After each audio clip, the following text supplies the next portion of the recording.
Americans take off in airplanes, they should expect to land at their destination. That didn't happen yesterday. That's not acceptable. And we're here to assure the American people that we are going to leave no stone unturned in this investigation. And good evening. Thanks for joining us. We begin with new details on what is being called the deadliest plane crash in the United States in almost 24 years. Here's what we know tonight. Rescue efforts have turned to recovery now in the cold waters of the Potomac River, where a passenger plane and military helicopter plummeted after colliding. Officials say all 64 passengers and crew on the jet and the 3 soldiers in the chopper are presumed dead.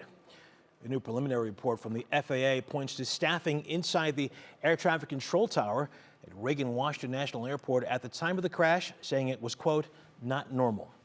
Let's go now to NBC's Jay Gray. He is near the airport tonight with the latest. Jay, good evening to you. Hey, good evening, Russ. Good evening, Christy. And flights have resumed here. In fact, did just before the noon hour at Reagan National, but nothing is normal as you would expect. In fact, those flights taking off tonight are flying directly over the crash site.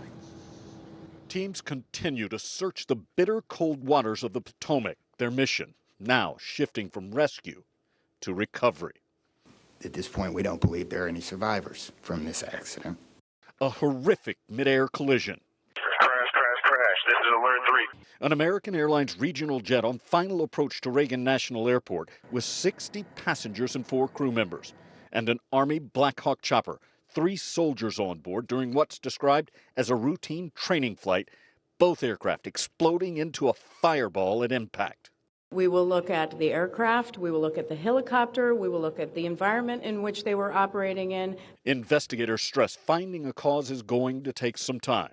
They'll analyze black box flight data recorders and cockpit voice recordings, as well as air traffic control communications, and eventually literally piece together the wreckage.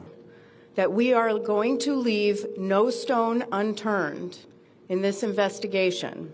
As that work continues, so does the difficult task of finding the victims.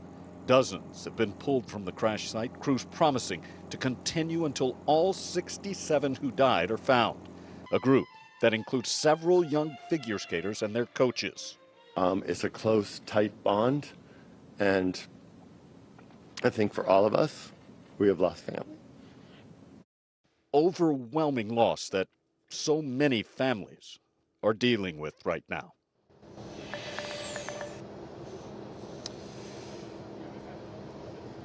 Yeah, just very difficult and will be for quite some time. Let's get back to the investigation for just a moment, Russ. I can tell you that the NTSB has said they have not located either the data recorders or voice cockpit recorders from either of the aircraft, but don't have any concerns that they won't. They feel like they'll find that in the next couple of days here.